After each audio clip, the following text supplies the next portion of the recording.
Kırgız Respublikasının kuramında alması onun aldı. 23. nomerdagi Erbol Atabayev'in orduna 14. nomerdagi Gözjigit Alıqulov maydonga chiqdi. Substitution for Kyrgyz Republic. Player number 23. Ну что ж, уважаемые телезрители, мы снова с вами встречаемся в прямом эфире на стадионе имени Долена Мурзакова. Второй тайм увлекательного, принципиального матча. И сразу же с новостями. Гульджигит Алыкулов вышел вместо Эрбола Атабаева. Скорее всего, это связано с тем эпизодом, когда игрок сборной Таджикистана в подкате ударил по ногам Атабаева. Возможно, травма, возможно, усталость. В любом случае, отметим, что Эрбол Атабаев ушел на замену, и вместо него вышел Гульджигит Алыкулов. Соответственно, Алимардон сместится в центр, а на левый фланг Гульджигит Алыкулов выйдет. Вот такие вот у нас перипетии, вот такие вот у нас интересные моменты. И давайте же быстренько мы озвучим составы играющих команд и уже перейдем к игре. Вам слово, коллега. Тажикстан құрама командасы ешқандай өзгертулер кирген жоқ. Андықтан бірінші таймда қайсы құраммен шыққан болса, дал ошондой құраммен екінші таймды баштады. Бірінші қатар санымен Рустам Ятимов. Бұл арада Қырғызстан құрама командасы Даро чабуға өту әрекет. Гульджигит Алыкуловқа пасы жеткен жоқ. Тажикстан командасы топта. Бирок Бекжан Сағымбаев топта болды. Мына ушундай экинчи Заир Журабаев, 5-чи Манучар Сафаров, 6-чи Вагдот Ханонов, 7-чи Умарбаев Парвиз Джон, 8-чи Амирбек Журабаев, 11-чи Мухаммаджан Рахимов, 15-чи Мабаджаев Шервани, 17-чи Эхсон Паншамбе, 19-чи Ахтам Назаров жана 21-чи Манчахир Джалилов, команданын капитаны, команданын башкармаштыруучусу Петр Шагырт. Мына дал ушундай курам менен баштоодо. Әлеме Қырғызстан құрама командасында өзіңіздер байқасаңыздар бір ойыншыны алмаштыруыны Александр Крестенин жүргізді. Гульджигит Алыкулов Даро тау үшін күресті. Бардық пастар азынша сол қапталға жүреді. Бардық чауылдар азынша сол қапталынан ұйышылуда. Видим, что Вагдат Ханонов получил травму. Вводим мяч из аута. Валерий Кичин отдает назад. Да, быстренько озвучим состав нашей сборной. На воротах Ерджан Токотаев. Кстати, отметим, что наш тренер играет сегодня в тактическом построении 4-3-2-1. Это 4 защитника, 3 полузащитника, 2 крайних вингера и центральный нападающий на острие. Так, тем временем мяч у нашей сборной. Алимардон Шукуров играет на Алыкулова. Алыкулов на левом фланге пытается идти в обыгрыш. Так, сразу 3 игрока. Его прессингует, отдает назад на Сағымбаева. Сағымбаев есть навес штрафную. И защитники сборной Таджикистана выносят мяч подальше. Так вот, на воротах Ерджан Токотаев. Второй капитан команды Валерий Кичин. 5-й Кристиан Браузман в центре обороны. В полузащите Фархат Мусабеков. Рядом Алимардон Шукуров, 22-й. В опорной зоне 12-й Адылджан Абдурахманов. Александр Мищенко, 14-й. На правом фланге, на левом Бекжан Сағымбаев. И, соответственно, на левом фланге в нападении Алыкулов. Кайрат Жыргалбекулов, 18-й. На правом и в центре нападения Мирлан Мурзаев. Кайрат Жыргалбекулов на правом фланге отыгрывает назад. Дальше в центр на Браузмана. Браузман играет на Адылджана. Дальше Кичин. Так, что случилось? Да, видим, что некая травма. На этот раз травму получил 11-й номер. 11-й номер Мухаммаджон Рахимов. Медицинская бригада сразу выходит на поле в целях. Так, тем временем у нас... Тем временем видим, что эмоции зашкаливают. И пока оказывается медицинская помощь Мухаммаджону Рахимову, хотелось бы затронуть тему коллегам сегодняшней игры. Первый тайм, как мне кажется, выдался довольно-таки неплохим. Да, забитых мячей мы не увидели, но тем не менее мы прессинговали, мы создавали, мы били по воротам. Но также отметим, погодные условия были, как говорится, не очень хорошие. Английская погода у нас сегодня, крупный проливной дождь. Порывистый ветер с юга на север, то есть именно в первом тайме против ветра мы играли. Как мне кажется, это тоже внесло коррективу в игре. Как считаете? Тура айтасың, бирок экинчи таймда Жан басыла түштү. Биринчи таймга көз чаптырсак, буларда кайрадан борбордук бөлүктө эреже бузулду. Башкы калыс Беттештин нугун өз калыбына койду. Бардык эреже бузууларда дароо ышкырыгын жаңыртып отурат. Себеби дегенде бардыгын түшүнүп турат. Эки команданы тынчсызданууга айтып өттү. Мына Бекжан Сагынбаев топко ойноого жетишпей калган. Эми эреже бузулду. Алгачкы оюнчуну алмаштыруу боюнча айтып өтсөм, Алимордон Шукуров менин оюмча дал ушул борбордук бөлүккө жакыныраак ойноого ал үчүн ылайыктуу өңдөнөт. Бул арада Кыргызстан курама командасы кайрадан чабууга өтө аракет. Жигит Алкуловго пас чыгарган болчу, бирок кайрадан эле Ятемов. Биринчи бөлүктө дал ушул Рустам Ятемов Тажикстан курама командасында башкы каарман аталды. Себеби дегенде өзүнө ишенимдүү болгон оюнду алып барып жаткандыгы өз командасына таасирин тийгизбей койгон жок. Себеби дегенде Ятемов дарбазада мыкты ойногондо, командадагы топко ээлик кылууда дагы, чабуулга чыгуу аракетинде дагы мыкты болуп жатты. Ал эми оюн жүрүшүндө Кыргызстан командасы бир аз кооптуураак болду. Ооба. Тажикстан стандарттык абалдарда гана чабуулдарды оюнду жүргүзгөн болсо, ал эми Кыргызстан оюн жүрүшүндө дагы бир катар кооптуу абалдар жараткан, бирок эсеп сандары дал ушул Ятемовдун дарбазада туруусу менен эсеп ачылган жок. Эми экинчи бөлүктө кандай Беттеш уланат, муну да байкай туралы.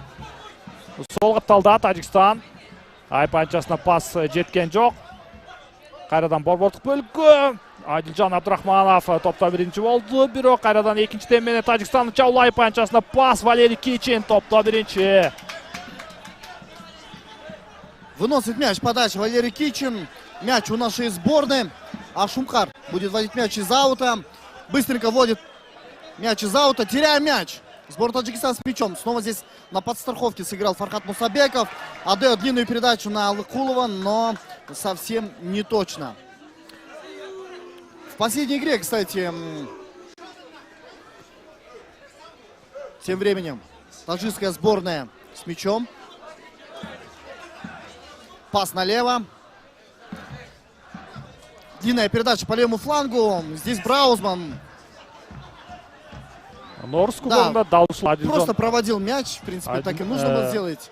Норс кубогунда дагы айтып өтөлү. Дал ушул Гүлжигит Алкулов кызыл айып кагазын алып калган. Жана Адилжан Абдурахманов дал ушул оюнчуда кызыл айып кагазын алып оюн таласын таштаган. Эми эки оюнчу тең бул беттеште старттык курам менен чыкты. Александр Мищенко оң капталда ауттан. Браузманга пас.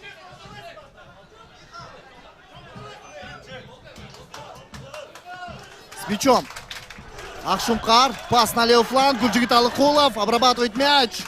Не успел отдать пас. И здесь уже соседи отыгрывают пас назад. Валерий Кичин отдает на Адылджана. Адылджан сам тащит мяч по центру.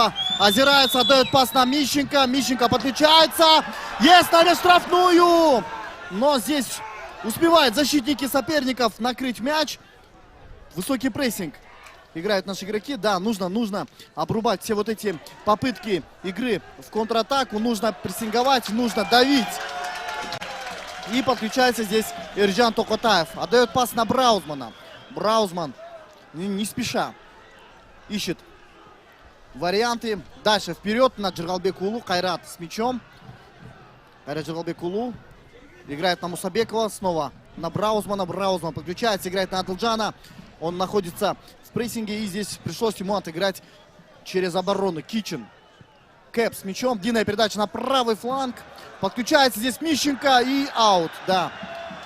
Мяч уходит от таджикского игрока. Соответственно, Мищенко быстренько вводит мяч в игру. Браузман.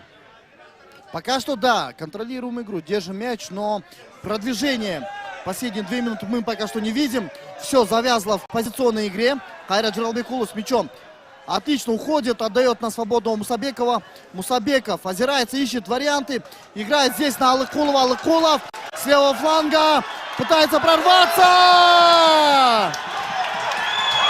Что же случилось? Что же случилось? Эч кандай Нет, пенальти жоқ. Пенальти нету. Ешқандай пенальти Пенальти жоқ. не было там. 21 номер сборной Таджикистана. Манушкер Джалилов, капитан команды, получил некую травму, соответственно, не прерывал атаку арбитр сегодняшнего матча. Поэтому, как мне кажется, этот эпизод исчерпан. Рустам Етимов. Кристинин командасында ооба акыркы пас жетишпейт чабуулда.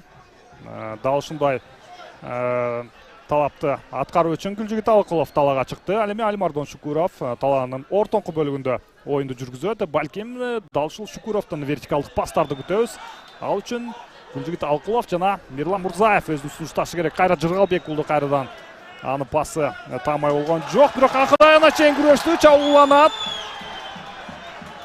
Топ үчүн күрөш. Тажикстандын коргоочулары топта биринчи болду.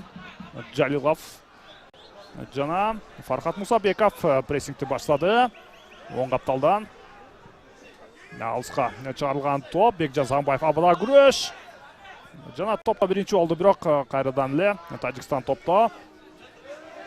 Борбордук бөлүктөн 17-катар сандагы Эхсан Паншембе жана пас таамай болгон жок дагы. Ауттан Тажикстан беттеште улантат.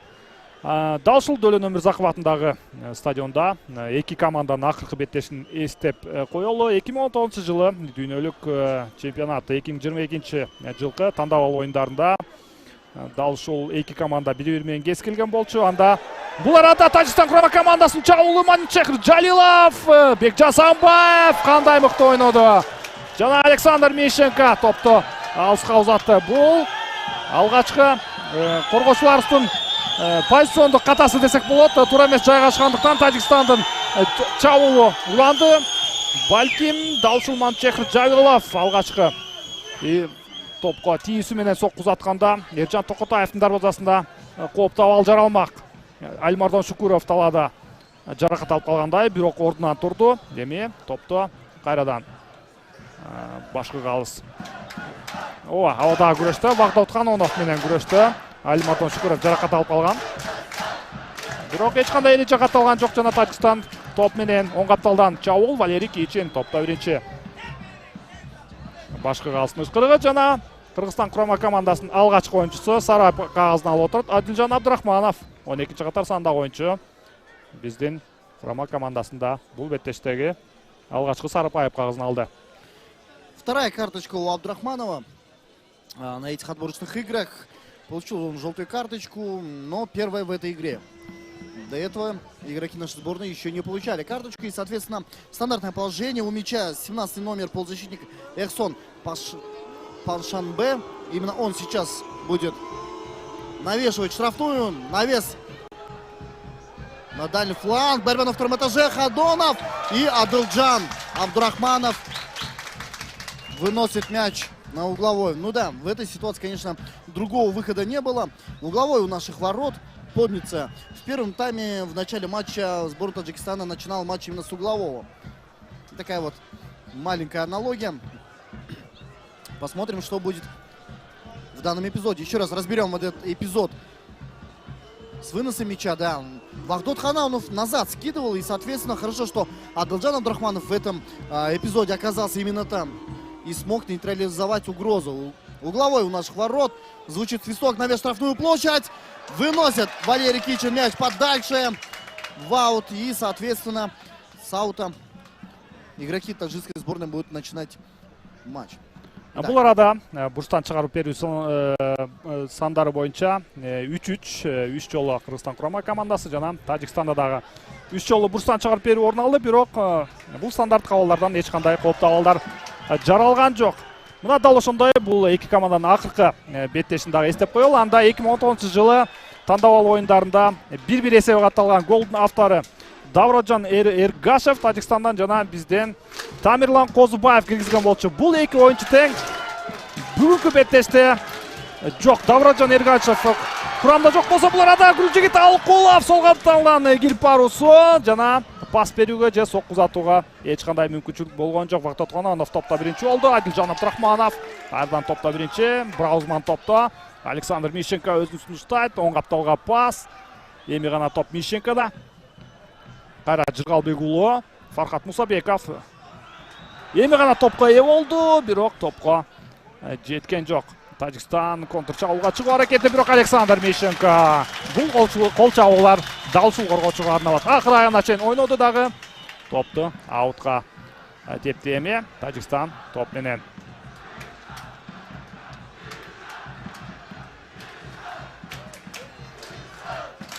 Кыргызстан скандирует стадион, подгоняя наших игроков забить мяч. 60-я минута встречи, пока что счет до сих пор не открыт. Как мне кажется, один гол может решить судьбу этого матча, поэтому велика вероятность того, кто забьет этот гол, соответственно, окажется и победителем в этой встрече. Адылжан Абдрахманов играет на Алыкулова. Я бы хотел отметить, отличная возможность! Сагымбаев!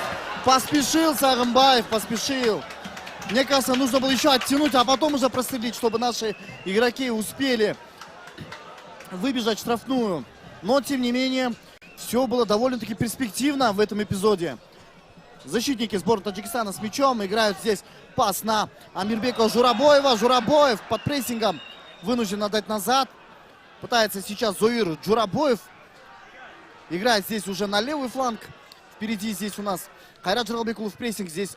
И Мищенко подключается. И Браузман очень надежен. Отыгрывает назад на Токотаева. Токотаев по-хозяйски уверенно, как говорится, по-манапски здесь выносит мяч подальше. И здесь уже мяч у Ятимова. Рустам Ятимов играет снова на Зоира Джурабоева. Приходится им сейчас придерживать мяч, потому что, вариантов нету. Впереди, соответственно, нужно искать счастье через средние пасы. Тем временем атака таджикской сборной по правому флангу. Нужно держать, подключается и довольно-таки опасно. Манушкер Джалилов не успевает за этим мячом. Капитан команды под 21 номером. Именно он сейчас, по идее, был в выгодной позиции. Не успел. Видно, что Манушкер Джалилов устал. Чувствуется, потому что у него буквально не осталось сил. Как мы заметили. Посмотрим, возможно, будет замена. Пока что отмечу, уважаемые телезрители, что таджикская сборная еще не производила замены. С мячом 19 номер Ахтам Назаров. С мячом снова Назаров. Прострел. Браузман надежен. И аут снова. 63-я минута встречи. Эки команда тең коопталдар менен алмашты. Бекжан Саңбаев сол капталдан айпанчасына мыкты пас жараткан, ага Мурзаев жетпей калды. Ал эми Тажикстан курама командасы да дал ошондой чабуулду ишке ашырды. Бирок оң капталдан чыгарылган топко Манчехир Жайлов жеткен жок. Мына экинчиден менен Тажикстандын чабуулдары уланып жаткан учуру. Негедир Кыргызстан курама командасы дал ушул позициядан чыга албай жатат. Эми гана Алимардон Шукуровго пас. Гүлжигит Алыкуловго чыгарылган топ жана Ятимов кайрадан топто биринчи. Беттештин 63-мүнөтү жүрүп жаткан мал. Кесиптеш эми башкы маштыруучулар дагы кайсы оюнчуларды алмаштырыш керек деген ойдо калса керек. Сен пикириңде дагы кайсы оюнчулар беттешке чыгышы ыктымал? Обязательно мы обсудим этот вопрос. Тем временем очередная возможность! Ай-яй-яй-яй-яй! Гульджигит! Ну какой момент был! Ну какой же момент! Навесил здесь Кайрат! Никого не было! Ну дотянуться надо было! Дарбазада Ятимов жок болчу, бирок Гүлжигит Алыкулов. Ооба. Мыкты чыгарылган топ жана бул соккусу таамай болбой калды.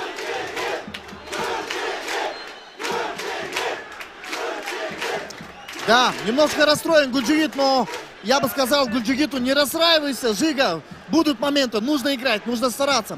Так вот, коллега, отвечая на твой вопрос, кого можно заменить, как мне кажется, можно заменить и Кайрата Журалбекулова. Видно, что вот эта высокоинтенсивная игра в атаке немножко его ослабила, опять же, в физической кондиции. Нужно освежить атаку. Ну а сборная Таджикистана, как мне кажется, Манушкер Джалилов действительно подустал. Тем временем Гульджигит Алыкулов на левом фланге пытается идти в обыгрыш. Не получается. Не получается на этот раз у Гульджигита обыграть соперника и вынос мяча. Кичин с мячом. Спокойнее, по-капитански. сыграл и уже завладев мячом, уже будет отодвигать игру от нашей половины поля. Еще, как мне кажется, Муралимджон Ахмедова или Турсунали Рустамова. Мы знаем в прошлом матче, да, в том же матче против Сингапура вместо Бекджана Сагымбаева в игру во втором тайме вышел Турсунали Рустамов. Тем временем таджикская сборная пытается создать свой опасный момент, но вынуждены приостановить, потому что, накрывали его наши защитники. Так, Браузман, молодцом Браузман. Мусабеков, заполучив мяч, нужно быстрее расставаться с мячом. Играет на Алимардона. Алимардон по правому флангу. Впереди есть Кайрат в центре, Мурзаев. На левом фланге Гульджигит с Сагымбаевым. Вариантов много. Снова навес. Отличная возможность. Сагымбаев. И угловой. Устал Сагымбаев.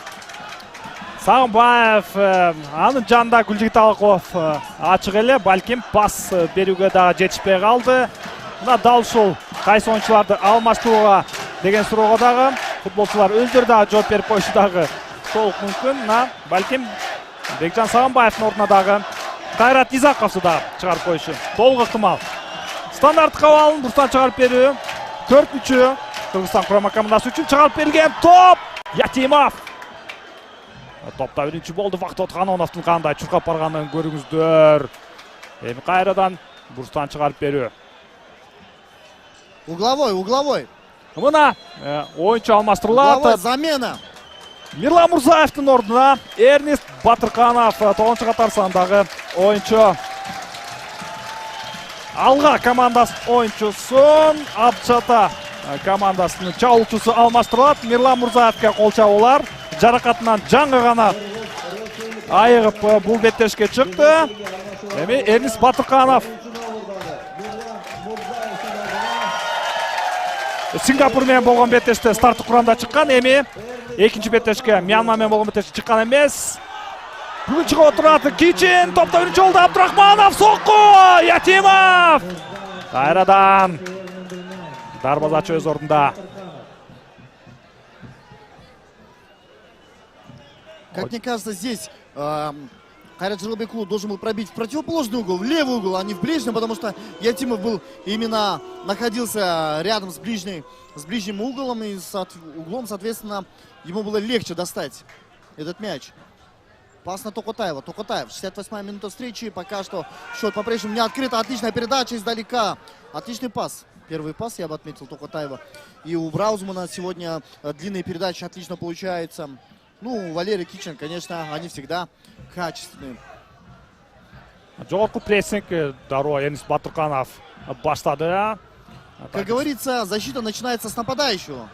Поэтому Батырканов должен всегда играть прессинга. Пас на Батырканова был, пытался Мищенко из глубины прострелить. Не удалось. Ошибка таджикской сборной. Кайрат Жырлыбекулу нужно расставаться с мячом побыстрее. Кайрат отыгрывает назад, подключается Браузман. Снова в центр на Кичина. Кичин дальше. Отлично увидел. Мусабеков предлагает себя. Батырканов. Почему? Решил сыграть на правый фланг. Можно было и вперед прострелить. Адылджан подключается. Кичин готовится пробить. Нет, все-таки хотел он отдать прямой пас, но это было ожидаемо. Бүгүнкү беттеште Кичиндин дал ушул вертикалдык пастары. Бул беттештеги абдан көзгө толумдуу болуп жатат десек болот. Себеби дегенде бир пас менен дароо чабууга пасты баштап кооп табалдарды жаратууга аракет кылууда. Абдрахманов бир оюнчуну оңой эле жазгырып өттү. Сагымбаев кайрадан топ менен коргоочуларда. Беттештин 69-мүнөтү. Эсеп сандары ачыла элек.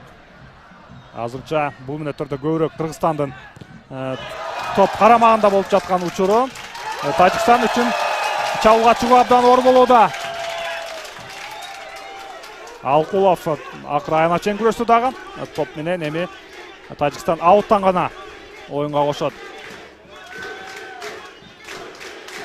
Тажикстан курама командасында алгачкы оюнчу алмаштырылат. 21-чи Манчахир Жалиловдун ордуна 22-чи Шахром Самиев талага кошулууда. Бул беттеште Тажикстандын капитаны болчу Жалилов. Капитандыкты 5-чи катар сандагы жок, жаңылыптырмын. 19-чы Ахтом Назаровқа таштап кетті. Player number 21. Батырқановқа пасы тамай емес еме. Оп, Эрнест өз өнөктөштөрүн айтып жататы. Прессингти дал ушул жактан кылабыз. Атандасын дээрлик айып анчасына чейин келип отурушат. Рустам Ятимов будет вводить мяч в игру. 70-я минута, осталось играть 20 минут. Ну, в принципе, вполне достаточно для того, чтобы выявить победителя. Валерий Кичин, отлично. На опережение сыграл. Хайрат Жиралбекулу. Чувствуем, что Хайрат подустал. Но мы знаем, какая у него отличная скорость. На скорости уходит. Отлично! Ну, отлично. Мусабеков здесь пропустил мяч. Вроде бы все было сделано правильно, но, к сожалению, Батырханов, он слишком вклинился в оборону. Соперник ушел вперед, и рядом никого не оказалось. Валерий Кичин с мячом. Играет здесь в центр. Пас на Мардона. Фархат Мусабеков. Так, нарушение, конечно, нарушение против Кульджигита. Нарушение правил. Довольно-таки грубое. Скорее всего, желтая будет. Будет желтая. Манчехр Сафаров. Вроде бы тянулся в карман. Нет, нет, желтой не будет. Вот этот эпизод, да. 5-й номер сборной Таджикистана Манчехр Сафаров здесь очень грубо сыграл против Гульджигита Алыкулова. И, соответственно, стандартное положение. Еще раз вот показывают нам режиссеры. Да, довольно-таки сильный толчок был. Атака сзади. Стандартное положение у мяча. Алимардон Шукуров, Фархат Мусабеков и Валерий Кичин. Нет, Валерий уходит. Соответственно, Мусабеков и Алимардон. Скорее всего, будет удар. А, нет, решили разыграть. Ой, как неожиданно разыграли. Неплохо. Угловой. Неплохо, неплохо. Давненько мы такое не видели у нашей сборной. Вроде бы обсуждали, быстренько вели мяч и сразу пытались на скорости уйти через фланг. Азыркы футболдогу тенденция стандарт курамдар абалдар үчүн өзүнчө башка маштыруучулук штабка алышат. Бул арада Ятимов бурчтан чыгарып берип ойун алган, бирок сокку узатууга мүмкүнчүлүк жаралган жок. Мына дал ушундай тенденция. Мына Тажикстан курама командасында байкасаңыздар, стандарттык абалдар кандай болгондо башка маштыруучу атайын буга жоопту. Жана маштыруучулук штабта Петр Шегирттин карамагында мындай адам бар экен. Ал эми бизде бардыгын Александр Кристинендин карамагында десек болот. Эми бул жаңы футболдо тенденция десек болот. Өзгөчө британдык футболдук клубтарда көрөк бар. Бул арада кайрадан эреже бузууга катталып отурат. Эки оюнчу тең башы менен бири-бирине тийген окшойт. Аны дароо оюнга дарыгерлерди чакырып отурушат. Столкновение игроков. Браузман боролся за мяч и прям головами столкнулись. Да, очень жесткое столкновение было. Давайте еще раз рассмотрим детали на повторе. Да, это таджикский игрок ударился головой Браузманом. 22-й номер сборной Таджикистана, вышедший на замену Шахром Самиев. И у него, кстати, рассечение лба. Что же с нашим игроком, пока что непонятно, но будем надеяться, обойдется без травм. Будем надеяться. Все-таки Браузман довольно качественную игру проводит, но пока что, как мы видим, пока что ему оказывается медицинская помощь. Да, вот этот эпизод. Да, очень болезненное столкновение. Можно даже сотрясение получить, как мне кажется, в этой ситуации. И видим, как Александр Сергеевич Кристинин дает указание Валерию Кичину. Ну правильно, да. Все начинается именно с линии обороны. Атака начинается с линии обороны. Ну а защита с линии атаки. Вот такой вот футбольный парадокс, который нам всем хорошо известен. Поэтому нужно вносить корректировки. 74-я минута встречи. 74-я минута встречи. И видим, что, да, Браузман выходит за пределы поля. А Шахрома Самиева сейчас в экстренном порядке сразу же перевязали. Прям же на поле перевязали ему рану. Слава богу, как мы видим, у Браузмана нету рассечения. Нету рассечения, но довольно-таки сильный ушиб, скорее всего, получил. Да, видим, что забинтован таджикский игрок. Дал ошондой эки оюнчу тең бул беттешти улантат. Самиев беттешке кирүүгө даяр. Браузманга дарыгерлердин көзөмөлүндө. F тайпасында бул беттештин алгачкы оюну жыйынтыкталган. Анда биздин мурунку беттештеги атаандаштар бири менен кескелди. Мьянма жана Сингапур. Эки команда тең голдорго суусаганбы Айтор? 6-2 эсебинде Сингапур жеңишти камсыздады. Тайпада 3 упай алып 3-чү орунда. Эми Мьянма упайсыз 4-чү орунда. Ошондой эле Азия кубогуна 6 тайпада беттештери жүрүүдө. Сол капталда бул арада Кыргызстан чабуулу Гүлжигит Алыкулов. Батырканов топ суроодо, чыгарылган топ таамай эмес. Мишенко. Оң капталга Самиевке пас, бирок кийчин топто биринчи. Бул мүнөттөрдө Кыргызстан курама командасы 10 оюнчу менен беттешти улантууда.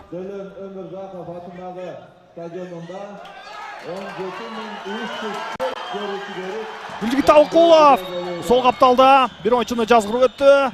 Айып анчасына чыгарып бериби жок, өзү кирип баратчан чыгарылган топ Батырканов. Сокку узатууга мүмкүнчүлүк болгон жок. Экинчи тем менен чабуул уланабы же Тажикстандан контр чабуул. Сол капталда Самиев борбордук бөлүктө топ суроодо, бирок чабуулдун ылдамдыгы дээрлик түшүп калды дагы. Эми кайрадан позициондук чабуулда атаандаш өз чабуулун баштайт. Сол капталда эч кандай офсайд жок. Жана топто эми кайрадан Эржан Токотаев беттешти улантат. Да, замена готовится у нас.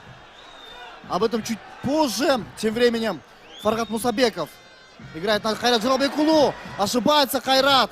Пас из глубины. Здесь Браузман. Ну, молодцом. С перебинтованной головой сейчас играет. Браузман все-таки получил он рассечение. Как мы видим, удар издалека и, как говорится, в молоко. Да, получил травму Кристиан Браузман, играющий под 5-м номером. Кстати, выйти вместо него готовится 3-й номер нашей сборной Тамерлан Гузубаев. С мячом Алимардон Шукуров в центре. Подключается здесь Бекжан Сагымбаев. Длинная передача. И Гульджигит не успевает. Гульджигит не успевает за мячом. Ну что могу сказать, уважаемые телезрители, 78-я минута встречи. Хайрат Жиралбекулу устал, однозначно, мы это видим. И Бекжан Сагымбаев тоже подустал. Соответственно, как мне кажется, нужна еще одна замена. Так, Мусабеков, Адылжан.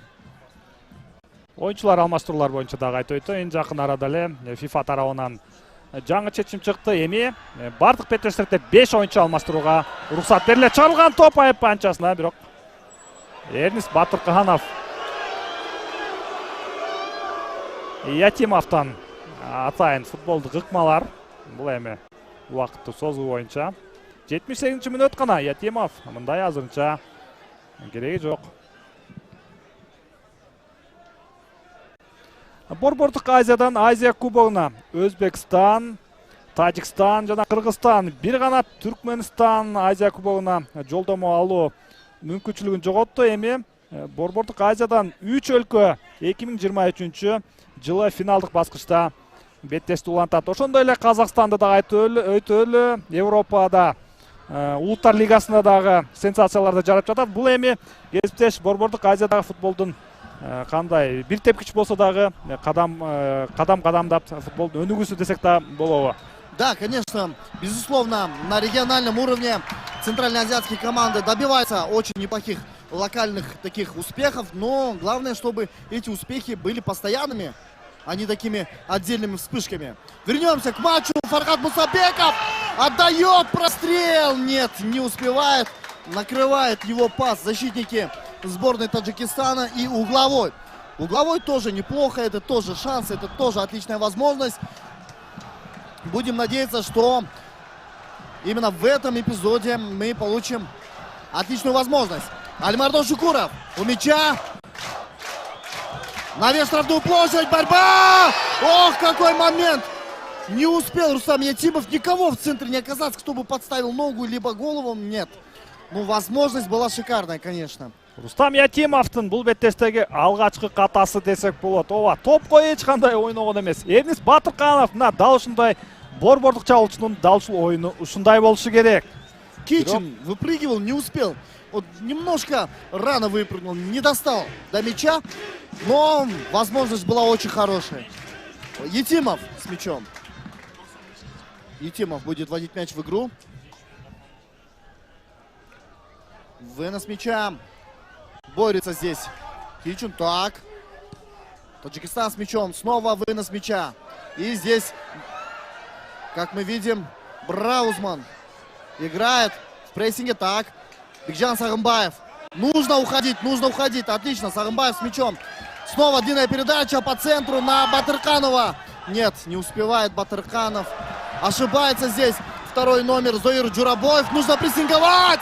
И Ятимов помогает своим защитникам. Ну, Батырканов имел отличную возможность. Нужно было на опережение сыграть. С мячом. Снова. Наша сборная. Подключается здесь Кайрат. Валерий Кичин сам пробьет, либо даст пас. Да, вынужден отдать пас. И здесь Браузман. Кристиан Браузман играет снова на Кайрата. Кайрат, длинная передача. Верхом. Отлично, неплохо. Но нет. Поторопились мы с выводами. Но задумка была хорошая. Хотел перебросить. И замена. Замена у сборной Таджикистана. Уходит игрок под 11 номером Мухаммаджон Рахимов. Вместо него выходит игрок под 9 номером Далер Имонназаров. Жар коргоочуну коргоочу алмаштырып атат. Да, кстати, коллега, я бы хотел отметить, что защитники сборной Таджикистана начали ошибаться, сильно устали. Это видно, это заметно. Как считаешь? Дал ошондой, балким Петр Шегірт тең чыгууга макулдугун бердиби деген дагы суроо жаралат. Себеби дегенде жарым коргоочунун ордуна коргоочу чыгып, эми балким Тажикстан азыр 5 коргоочу менен беттешти улантышы толук мүмкүн. Биздин командада да Тамирлан Козубаев чыгууга даярданып жаткан, бирок Браузман бул беттешти улантууга даяр экендигин айткан окшойт. Андыктан бул алмаштыруу азырынча боло элек. Да, все-таки готовится Тамирлан Козубаев выйти. Заменит, скорее всего, Браузмана. Несколько минут ранее мы видели, как он готовился выйти вместо Кристиана Браузмана. Ну, правильно. Травма у Браузмана, возможно, была серьезная, поэтому не стоит рисковать. С мячом. Кайрат Жиргалбекулу. Навес! Все-таки удар. Нет, навес. Было понятно, что навешивал на Алыкулова, на дальний угол, но точности не хватило. Да, выходит Тамирлан Козубаев. Аплодисменты. Эти аплодисменты посвящаются Браузману. Отлично сыграл. Качественный матч он провел, не ошибался, играл уверенно, надежно. Браузманга кол чабуулар. Жаш болсо дагы абдан тажрыйбалуу оюнчудай бул беттешти өткөрдү. Албетте жанында Валерий Кичиндей ополтоодой коргоочу ойносо, албетте ката берүүгө дагы жол бербейт болуш керек. Эми Тамирлан Козубаев дал ушул оюнчу 2010-жылы Дөлөн Өмүрзаков стадиондо эсепти теңеп кеткен жайы бар. Алимардон Шукуров, Абдрахманов борбордук бөлүктө оң капталга пас бериши керек. Эми гана Мишенкага пасты чыгарды. Жыргалбек уулу каршы эки оюнчу жана эреже бузуп катталды.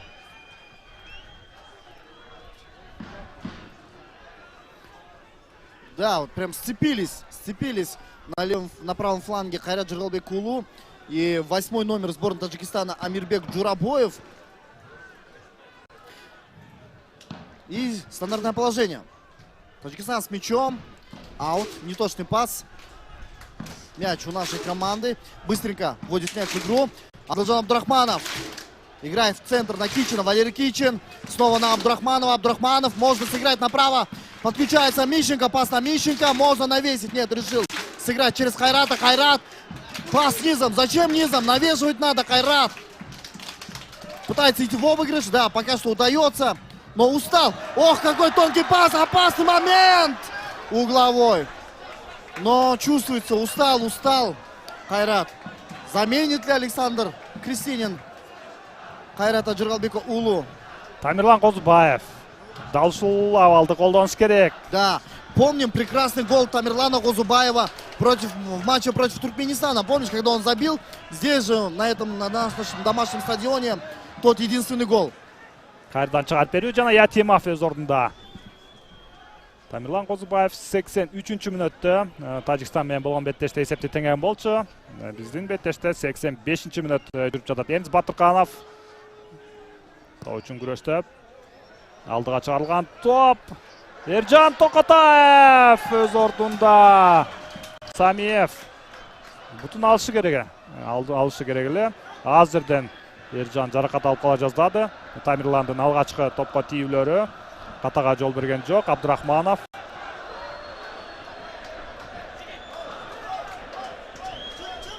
Алкулов. Шукуров. Чалган топ Фархат Мусабеков. Бул топко бир аз гана жетпей калды Ятимов кайрадан. Уважаемые телезрители, хотел бы отметить, что на 85-й минуте стадион начал петь гимн нашей страны. Давайте послушаем гимн нашей страны в исполнении стадиона. Да, надеемся, что это придаст сил нашим игрокам. Валерий Кичин. Самиев бул арада жаракат алып калгандай, бирок ордуна турду. Оң капталга пас Кайрат Жыргалбек уулу. Бир оюнчуну оңой эле жазгырып өтүшү керек.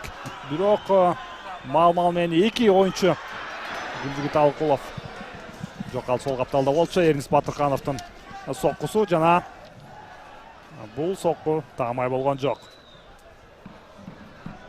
Батырканов Арменияда клубда ойноп келип, эми быйылкы сезондо Абдшата командасында ойноп жаткан учуру. Кстати, он является лидером в гонке бомбардиров Корейской премьер-лиги с 5 забитыми мячами.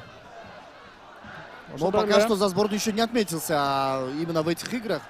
Возможно, отметится. Есть еще время. И, как мне кажется, очень много остановок было. Мне кажется, резервный арбитр добавит, как минимум 4 минуты. Ориентировочно 5 минут. С учетом того, что сейчас идет 85 минут, приблизительно еще 8 минут есть. Ориентировочно. Опять же, Тамирлан Козубаев. Мищенко. Было нарушение? Нет. Да, все-таки было. Просто таджикский игрок не услышал свисток. Токотаев с мячом. Пас по центру. Отличный пас на Сагымбаева. Сагымбаев оттягивает назад. И здесь Валерий Кичин. Валерий, пас из глубины, с низом. Опасно он отдавал. Таджикистан в атаке. Так, отлично, надежно сыграл. Было нарушение? Да. Южнокорейский специалист Ко Хюн Джин регистрирует нарушение правил и стандартное положение. Давайте разберем. Да, удар все-таки был, контакт был, по ногам здесь заехал Алимардон. Как мне кажется, это не специально, а именно по инерции он набегал. Очень опасно, 88-я минута, стандартное положение у наших ворот. Очень опасная ситуация, будем надеяться, что пронесет у мяча 7-й номер сборной Таджикистана Парвизжон Умарбоев. Именно он, скорее всего, будет бить или навешивать. Бул аралыктан Даро түзүлө дарбазага сокку зат коюшу да мүмкүн. Чыгарып берген топ Эржан Токотаев өз ордунда. Мына сага ишенимдүү ойын деп ушунайт. Даро абада күрөштө топ үчүн биринчи болду. Тамирлан Козубаев. Буга чейинки эреже бузууда Кичин канчалык нааразы экендигин Шукуровго айтып өттү. Мындай эреже бузуулар кереги жок. Oyundun акыркы мүнөттөрүндө болгондо дагы. Оң капталга пас Кайрат Жыргалбек уулу. Эрнис Батырканов. Кайрадан пас тамай эмес. Коргонууда азырынча Тажикстан мыкты беттешти өткөрүп жаткан учуру Александр Мищенко. Тоо үчүн күрөштө Самиевке каршы. Тамирлан Козубаев жардамга келди. Жана эреже бузулду. Топто. Кайрадан эле Кыргызстан құрама командасында ақырқы минуттары қалды. 90 минут жүріп жатат. Валерий Кичин топ менен. Чабуулду башташы керек. Кайрадан вертикалды пас жана катага жол берип отурат. Оң капталга пас. 17-чи катар сандагы оюнчу Эхсон Паншамбе жана Валерий Кичин. Кайрадан топта Кичин алдыга чыгарды. Гүлжигит Алкулов. Жана аут. Топта Тажикстан.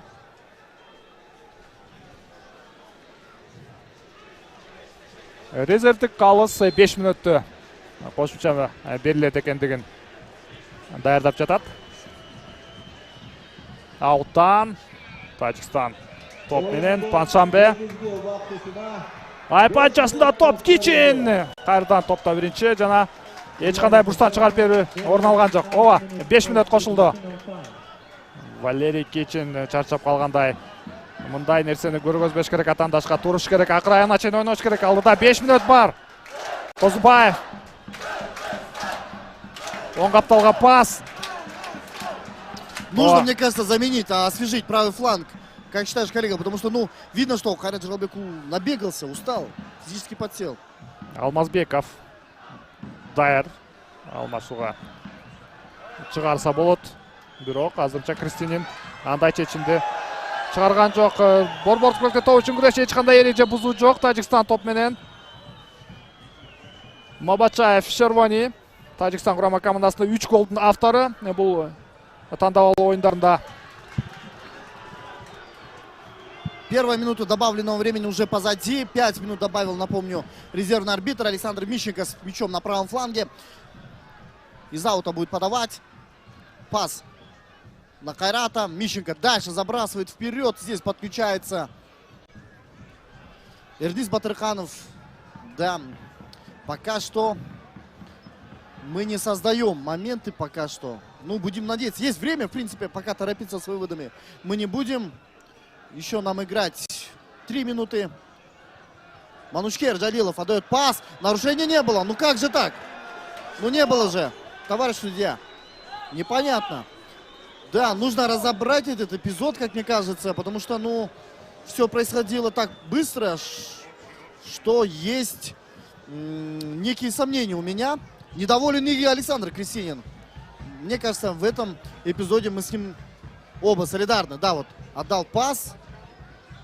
Ну, что? Ну, опасная игра, да, опасная игра, возможно, потому что... Эркин тебүү, дароо түз эле дарбазага сокку uzatууга эгерде гол кирип кетсе эсептелинбейт, андыктан экинчи жолу топко тийүүсү керек. Стандарт кабал кайрадан.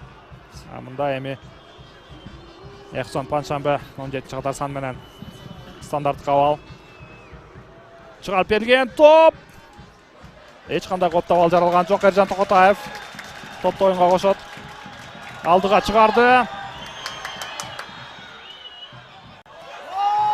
Фархат Мусабеков акыркы чабуулдарды баштайт. Сол капталда Шукуровго пас, Алимардон. Кайрадан Мусабеков. Айпанчада топ. Эми гана Багдат Хонандов топту алыска чыгарды. Ауттан Бекжан Сагынбаев. Кайрат Жыргалбек уулу. Гүлжигит Алкулов. Ауттан Сагынбаев. Козубаев. Айпанчасына чыгарылган топ.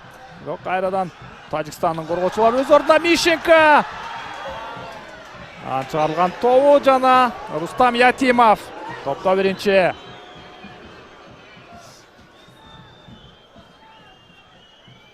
Ятимов отдает пас на левый фланг. Да, есть еще время, но тем не менее время поджимает. Нужно бросать все силы на концовку матча. Матч будет идти. Тактическая замена, как мне кажется.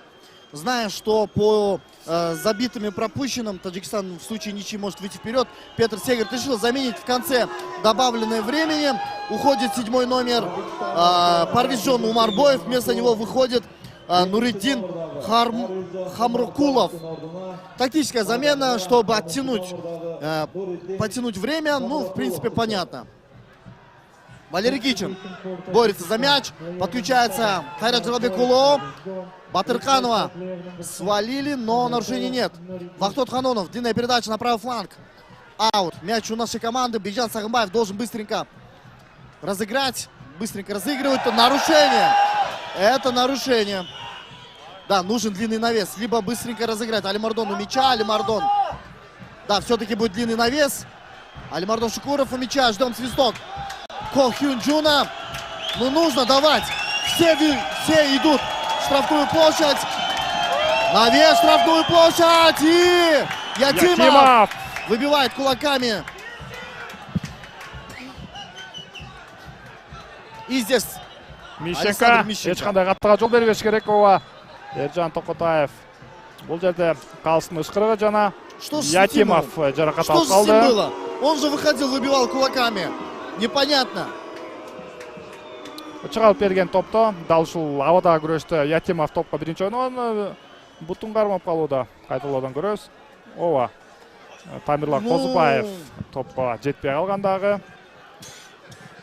Ятимов эми вакытты созуу боюнча мастер-классты көргөзүп жаткан учуру. Сложно судить, сложно судить. Мне кажется, это просто попытка потянуть время.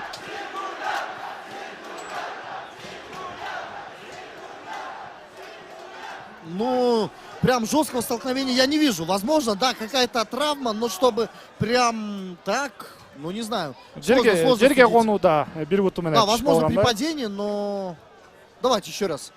Ооба, мына жерге конууда, ооба. Возможно. Мындай учурларда эң бир кооптуу жаракаттагы алып калышат футболчулар. Бир мисалды келтирип коелду. Златан Ибрагимович Европа лигасындагы оюнда дал ушундай абада күрөштө бир буту менен түшүп калгандагы мына эми бир жыл дээрлик дал ушундай убакытты кетирген өз калыбына келүү үчүн. Ятимов ордунан турду. Беттеш Тулан солот. Ержан Токотаев. Чыгарылган тобу. Абдурахманов поборолся за мяч. Пас налево. Алыкулов, один из последних шансов, выносит мяч в аут. Дадут разыграть аут, да. Алыкулов играет на правый фланг.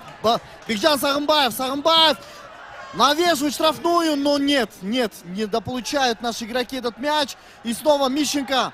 Борьба на втором этаже. Ханонов. И здесь Мищенко снова играет. И Козубаев. Пас на правый фланг.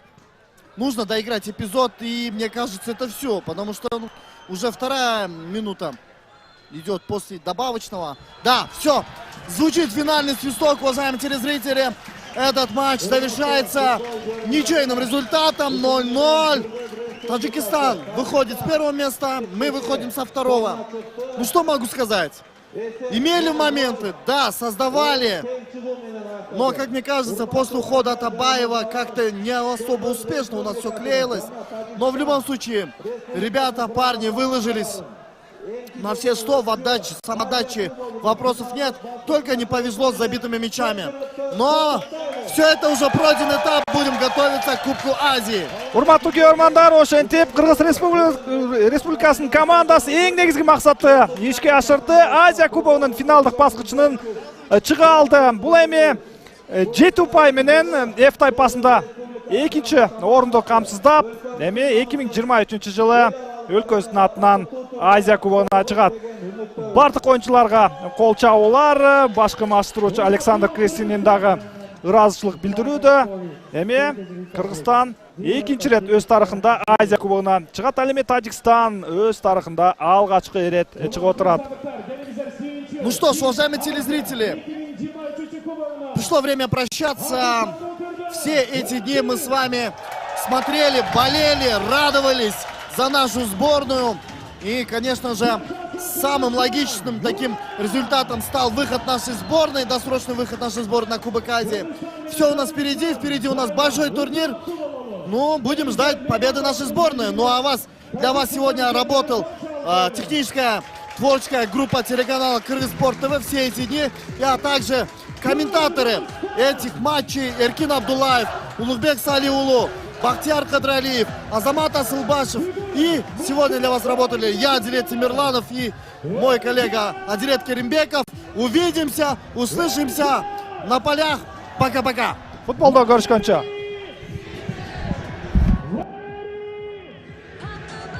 Валерий Темирлан, Христиан, Виктор.